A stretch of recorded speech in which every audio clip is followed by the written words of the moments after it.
Hello, everyone. Welcome back to the IAB Brand Disruption Summit and a session that I couldn't be more excited about. It's called Reading the Tea Leaves Through AI Technology with SAMA co-founders Jay Shetty and Radhi Shetty and 100.co Chief Platform Officer Philip Smolin.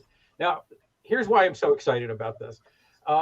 Jay and Radhi are two of the most significant influencers in digital media. I believe you have close to 10 million followers on Instagram now, but you can correct me if I'm wrong. And so they are really representative of people who've achieved an enormous degree of influence and recognition through digital media, who are now translating that into a whole new set of products and services with their company, SAMA, an adaptogenic tea company. We'll hear a lot more about that. Philip Smolin is a veteran of Amobi, as are the one of the other founders, one of the co-founders of 100.co, Kim Perel. And one of the other co-founders also comes from Kapari Beauty, which is one of the DTC brands we featured in past summits. So this is kind of almost like a family coming together in a really interesting way. If you're not familiar with 100.co, it's a relatively new company that's using AI technology to help launch brands. And SAMA, created by the Shettys, is the first brand that they have taken to market. I will tell you with just kind of a non-sponsored moment, the tea is great. The tea is like literally great, and it's very much worth trying. But that aside, I want to ask them a lot about how they've got started, what the AI technology is. Let's get beneath the buzzwords, and how you translate influence from one medium into successful product launches in the D2C space. I want to start actually by asking Jay and Radhi, where'd SAMA come from? Where was it born? Why tea? Given all the other things you've been doing over the past number of years. Well, Randall, first of all, thank you so much for having us. We're so grateful to be here with Philip as well, and of course my wife Radhi, and talking to you about SAMA. It's a really exciting new venture for us both, and something that comes straight from our hearts. And I'll start with mine, and then Radhi can share hers. But for me, tea is linked to some of my earliest memories. I remember being picked up from daycare and school by my mom, and we'd go home, and just before we'd have dinner, we'd sit down for a cup of tea. And over that cup of tea, she'd ask me how my day was, what I'd learned. And that would usually evolve into this beautiful moment of connection with my mom. And I realized growing up that my parents were both working extremely hard. They were both immigrants. They both had jobs and did multiple things to make sure that my sister and I had a good future set up for us. And I found that they didn't always have lots of time. But when I had that cup of tea with my mom, I always felt her energy. I always felt her presence. And so I started to equate tea with energy, with presence, with connection. And then when I met Radhi, I discovered that her family also had their own fascination with tea. So maybe Radhi could speak to that. Yeah, I mean, for my family, every single time we would finish a meal, especially dinner time, we would all sit around, and the first thing that would be asked is, what cup of tea or what tea does everybody want? And we'd all sit around, and my dad would be telling his dad jokes. And, you know, it was something which I also associate with family, with connection, with memories that are fun. And when we started dating, he realized that we both had a similar passion. And as we got married, I started experimenting with a lot of different herbs as I learned about them. And it was something where instead of buying teas, I would buy lots and lots of different herbs and create my own blends.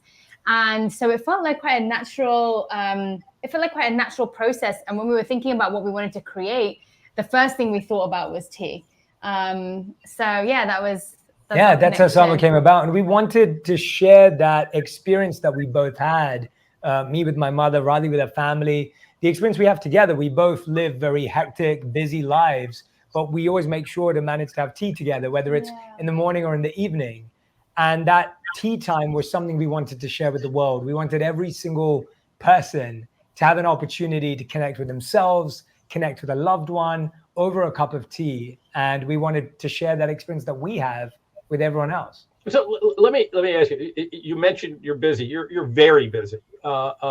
You've written several, the two of you have written several best-selling books. You have a life coaching business. I think Jay, you may be a monk as well. No, I lived as a monk for 3 years, a long time ago now. But yes, okay. Not So anymore. How does tea fit in to the rest of the world and the business that you've created?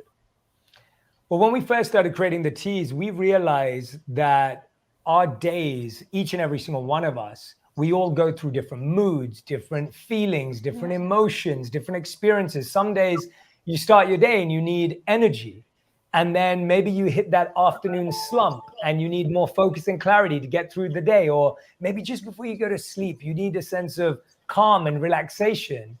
And so tea for me was a great way of having that reset multiple times in the day, because it allowed me to have a moment of stillness, of presence, of calm, to get excited or get motivated or get energized for the next moment. And this is one of those things that you actually write about quite a lot and speak about. I know I've seen that. So absolutely. Yeah, I talk about just the need to reset throughout the day. I think all of us, especially right now, we've got into this autopilot habit of going from meeting to meeting to meeting. You open up a Zoom call, you say hello, and then you do a bit of small talk, and then you shut it and you open up another Zoom call. And we need to disrupt this pattern so that we can bring our best energy and presence to each interaction that we have. And I found, and Radhi was very much encouraging for us to have different teas throughout the day and different herbs and things that we could experiment with. So what I found was tea gave me the pause and reset that I needed before diving into that next meeting or that next call.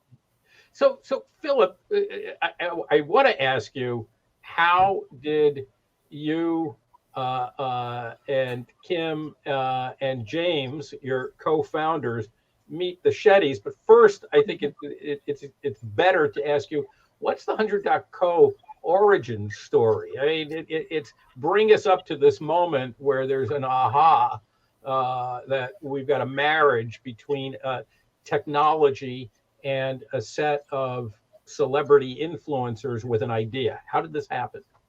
So first, thanks for having us here today. You know, really appreciate that. It's a pleasure seeing you again. We've known each other, I think, for over a decade or so now. And, you know, 100.co in terms of its origin story really comes from, you know, Kim Perrell on the marketing platform side, and, you know, her partner, James Brennan, coming from this background, as you said, with Kopari and Suja Juice, deep background and expertise within consumer product development, really get, you know, being friends and bringing together two different sources of expertise and perspectives on an industry opportunity. And, you know, you and I have experienced from the IB and marketing technology perspective an industry in evolution, if not revolution, over the past, you know, 10 years, where you have CPG companies for the past, you know, decades, 50 years longer, that were really built on the premise of mass media and mass retail, and where a lot of the product innovation, because it was designed for mass, oftentimes it was also being very intuition driven for the decisions that were being made about what products to bring to market. But when you listen to Jay and Radhi, what you're hearing there is inspiration. And what we've done with 100.co is create a model where what we're bringing to the table in partnership with purpose-driven founders like Jay and Radhi, we're bringing to the table platform. And what that means for us is really having a model, the technology and the data sources for predictive intelligence for product development, because they come with this vision and all of this energy, and we're able to bring the data. And we've got decades of experience in developing marketing intelligence technologies. But as you know, Randall, almost all the time, those techs and those insights have been directed at advertising. How do you make an ad creative a little bit different? How do you target an audience a little bit better? But if you really want to move the needle in this highly fragmented industry, it's digital first, it's social first, increasingly direct to consumer, it's complex. if you really want to move the needle, you have to take those insights and bring them further up into the process, into product innovation and product development. And that's the thesis for the company in really how we use technology to help drive what is product, market, and founder fit to create the next generations of great consumer products. So when you talk, I mean, you talk about being AI driven, and AI is one of the great buzzwords of 2021. What are we talking about really? I mean, how does AI in the 100.co context, how does AI differ from other kinds of data analysis? Well, I think most CPGs are well versed in using some forms of data, obviously. Typically what they're looking at is transactional data. They're looking at what they're selling and they're looking at what their competitors are selling. So they know what consumers are buying. What we're doing is digging much, much deeper to understand why they're buying. It's not just the what, but when you get into those products and consumer trends, what's really motivating people behind that? So we use the label of AI, as most of the industry does. What that means for us, because everyone brings a slightly different definition to it, as you know, but what it means for us is an ensemble of technologies that are proprietary, they're patented. We've actually made 2 technology acquisitions to build the platform that we have today. Ensemble of technologies that really spans machine learning, assisted learning, natural language processing. There are acronyms that I could throw at you. What matters is that we're looking at data sources that span social platforms, that span retail platforms, consumer reviews, product information, and we're connecting those sources together in very, very unique ways to do a better job of listening to the market and really being able to understand why people buy what they do or what they're saying that they're looking for that they're not getting in market today, and being able to have the tech provide that as insights and recommendations so that our founding partners like Jay and Radhi are able to be more informed in the decisions that they make. It's really an assistant in the product development process. It always sounds like almost like a giant regression analysis machine. They kind of get you to the core. But this now kind of opens up an obvious question as I again hold up my keys here and say, Jay, Radhi, are there examples that you can give of how the data, how the machine, and in fact, I know you call the machine Claire is the name of. Yeah. So what did Claire tell you that influenced what I'm holding in my hand? I mean, so much of it, especially when it comes to the flavors. For me, that was a big part where I knew the types of flavors I wanted and I had in my mind the pairings that would work. But there's one thing about creating something for yourself and another thing creating it for the people that you are making it for. And so it was really interesting to understand whether the flavors I wanted were actually flavors that were going to be well received and what are the gaps in the market, what flavors are wanted, but then also finding ways to use those flavors that are popular, but also pair them with an additional ingredient that would enhance it or make it, create it in a way that's a bit unique. Another way was the adaptogens. No one's made adaptogenic tea. It's something which is very new. And what does that mean? I use the phrase too, but I think it's important that we tell the audience what does adaptogenic mean? Yes, sure. Adaptogens are actually plant or herb extracts that help your body adapt to any stresses, physical, mental, or emotional. And so we have different adaptogens in each tea for those specific things that they say. So whether it's focus or clarity, whether it's relaxation, whether it's energy. And before, when we first started creating this, we had our packaging where the flavor was forward, where it was the flavor that was larger and the adaptogenic property or the function was smaller. And the AI actually showed us that people actually are looking for function over flavor. And so now you'll see that actually the function is a lot larger and the flavor is smaller. Oh, interesting. So there was, for me, that part was so interesting and it really helped solidify what we wanted and maybe what we should leave aside for now and come back to later. But I don't know if there was anything else. Yeah, no, I think that was beautifully answered. And I think for Radhi, Radhi is this really well-researched, intuitive person. And I think her inspiration was met really well by the insight. Yeah. And I think to me, that's the future of business, is intuition and insight. I think for a lot of time, you've had a lot of people say, well, it's all intuition, it's all inspiration. And then I think you get people who say, well, it's just all data, like let data make all the decisions.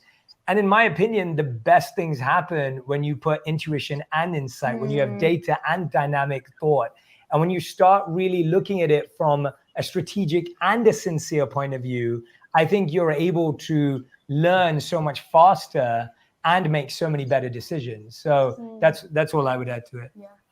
So you've now launched. You actually just launched a couple of weeks ago. So Yeah. we actually have this moment that this is actually being tested in market. And you did it in a very kind of clever and influencer-based way. But you also use big media. We're seeing on the screen now. You were on the Ellen Show. You were with my friend Dr. Oz, who I know from experience has a lot of people watching him. What have you learned? What have you learned since the launch? And how does that learning then go back into the system to be, and then when it goes back into the system, what comes out? What do you do with it? And so I'm just thinking of how does the Claire help you evolve your marketing and even your product, in real time? Yeah, so maybe I'll take a kind of a first pass on that. So obviously there are a variety of things that we're looking at and that we're observing. For those of you who are not familiar with the Sama brand, because it did just launch, we are selling on a direct-to-consumer basis. And we're also selling on a subscription basis for many of the product options. And so, of course, we're looking at what is the reach that we're getting from kind of the exposures that we have, in those types of events and on influencer distribution. And we're seeing how that translates into what is the Instagram following that we have? What are the email signups that we have from before we'd opened up kind of the D2C store and had over 80,000 email signups, over 50,000 Instagram followers. And what we're already seeing, and this is really pretty remarkable, and I think this is a testament to Jay and Radhi and the love that their followers have of them, is that over half the revenue driven so far is from subscriptions. And these are people who have never even tried the product yet, right? So we're learning a lot simply through what are people interested in, what are they buying. As we begin to, and we're now shipping out, product to all of the subscribers and buyers, literally starting this week. That's happening just now. Randall, you've gotten the tea, as you've seen, they're delicious. We're eagerly awaiting as people begin posting kind of their comments, on social platforms and in review forums, and we'll learn from that. It's a continuous feedback loop. And so our goal from the technology side is that, we started by working with Jay and Radhi to test a thesis about adaptogenic teas. We were able to validate that there is white space and market for that. But any brand and any product is a life cycle. And so what are the blends that should be coming up next? What is the feedback that we're getting from market? Our job is to help inform them so that they can make the decisions, and ultimately to really de-risk the process as we're trying new things, new blends, new products.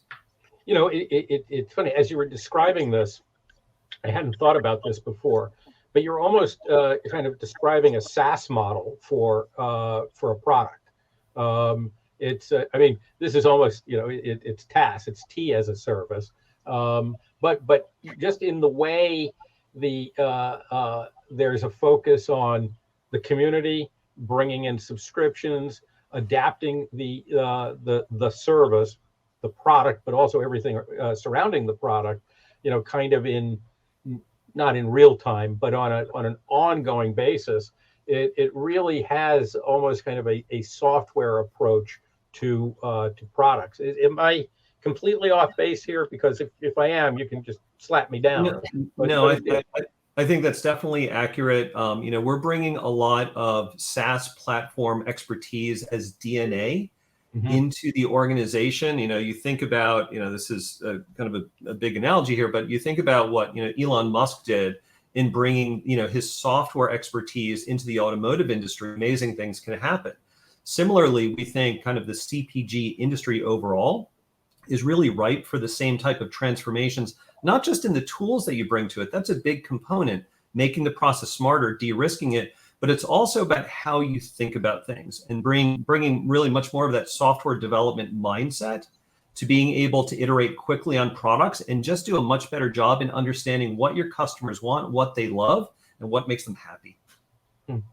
Jay, Radhi, I want to kind of go into a little bit of right field with you on a question that actually has been animating a fair amount of the conference so far.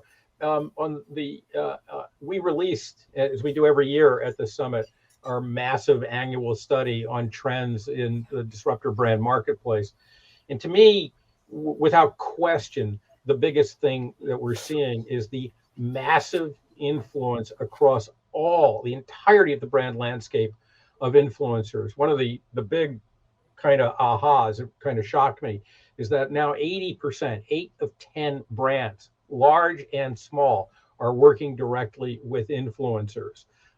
We also found the greatest growth during the pandemic.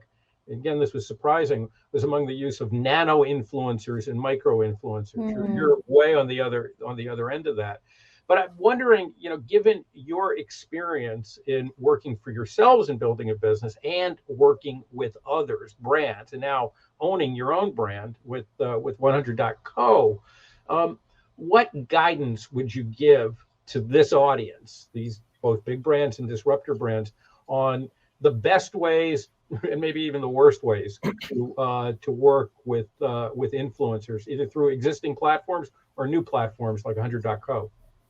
Yeah, I think that's a really, really great question. I wanted to say also, there was a question earlier, Randall, that I wanted to answer, was just how this beautiful relationship developed between ourselves and 100.co. And a big part of it was that Kim Perrell and I had actually become friends when her book was released. So she released an incredible book called The Execution Factor, which was all about helping people actually execute on their plans and their dreams. And that book had come across my table, and I interviewed her for that book to help share that with my community, because I really wanted my community to not only have passions and dreams, but know how to live them.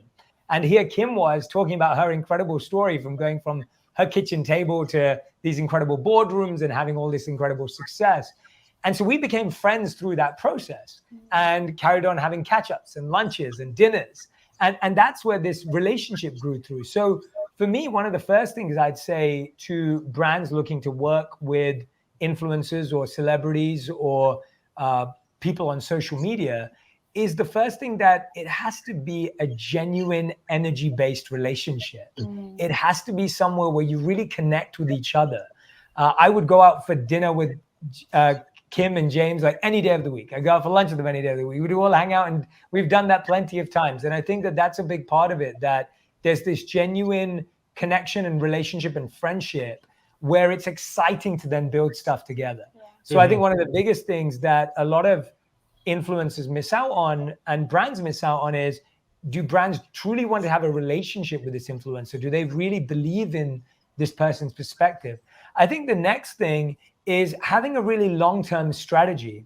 I think there was a long time when influencer marketing was very short-term. It was paid posts. It was, holiday planning and things like that. And those were things that Radhi and I, weren't necessarily always motivated by and inspired by. We really wanted to create long-lasting partnerships with everyone we worked with. We wanted to find brands that wanted to build with us and trusted us in how we communicate with our audience. So I think a big thing for brands is having that relationship with influencers where there's trust of how they connect with their community, and also that there's a long-term strategy there.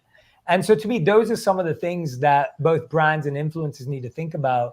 And finally, I think for brands, it's really looking at this space and saying, where can we help this person tell their story better, right? How can we truly allow this person to share their heart, to share their intuition, but support what they've already built, rather than trying to take away from it or trying and utilize it in a different way? I think one of the biggest things that I know that my peers in the industry and people that I know are looking for is more trust, is more energy, and is more strategy. So that leads to kind of an obvious last question, but I'd be remiss if I didn't ask the both of you this, and then ask Philip kind of the flip side of it. So I got an idea for a D2C brand. And I know from all the IAB work and everything else that's out there that the tools exist for me to be able to launch this brand. But what would you, having just done this, what would you kind of advise me or anyone else who's about to launch a D2C brand or thinking of it?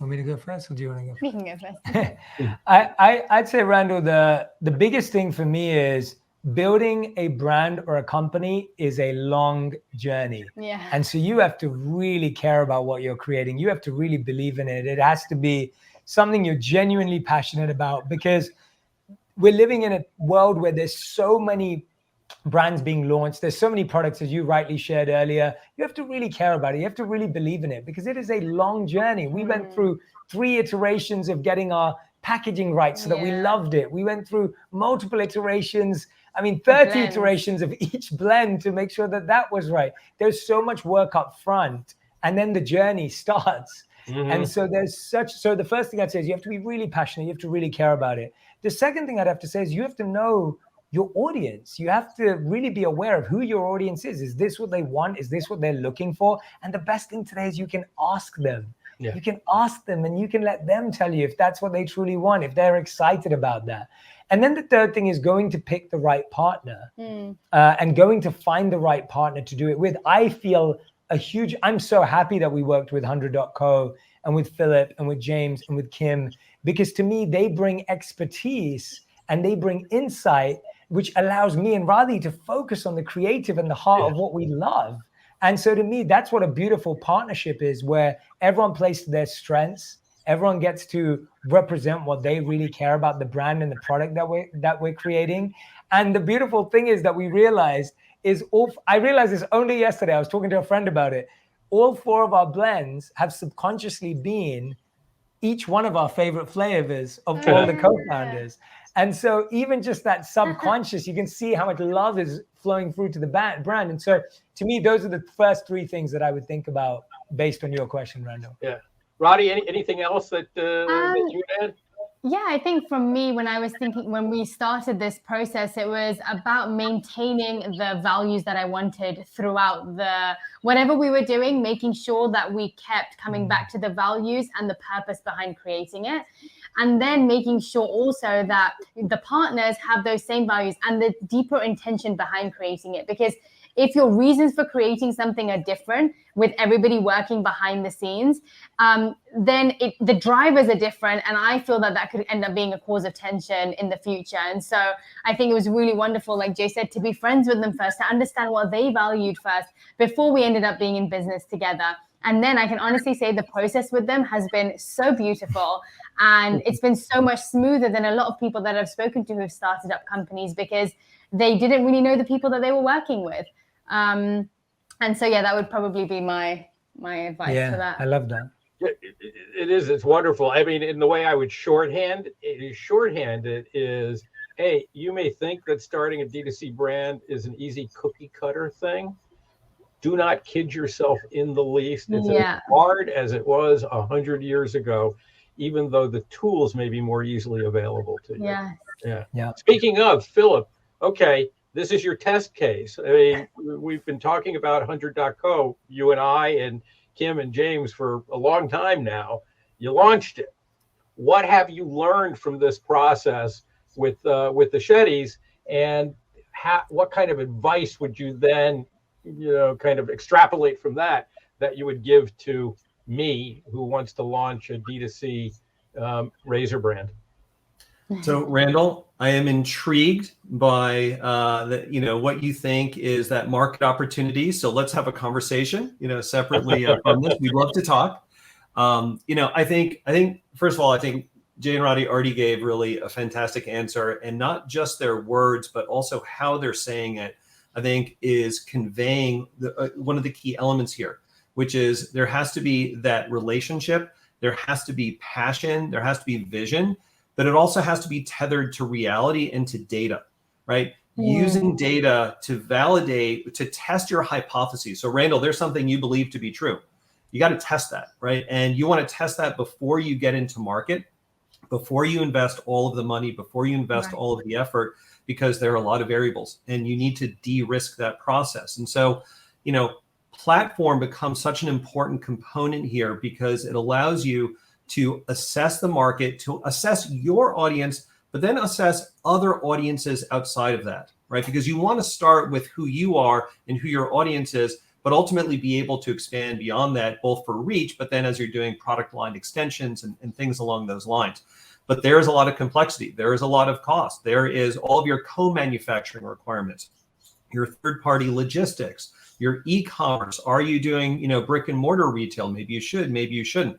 There's a lot that is business 101, 201, 301 that you still have to get right. And so having the right partnership that allows you to bring the business expertise, the data-driven insights, and being able to combine that, you know, what we've been able to validate with, you know, Jay and Radhi is the importance of that passion and of that vision. You cannot architect that from the ground up, right, as a new product. But you can partner with it. And so, Randall, if you've got that passion and you've got that vision, we would like to talk. So a perfect conclusion. Passion and vision. Let's talk. I'm going to give one last plug to some great teas. Here. I recommend them to everyone in the audience for real, because I actually have been drinking them with my fiance. I want to thank you all. This has been really, really exciting. Jay Shetty, Radhi Shetty, Philip Smolin, Chief Platform Officer of 100.co. Together, you are the partners in Sama Tea, and I wish you the best of luck, and I thank you again for joining us at the IAB Brand Disruption Summit. Brando, thank you so much for having us, and I'm so glad you're enjoying the teas. Thank you so much.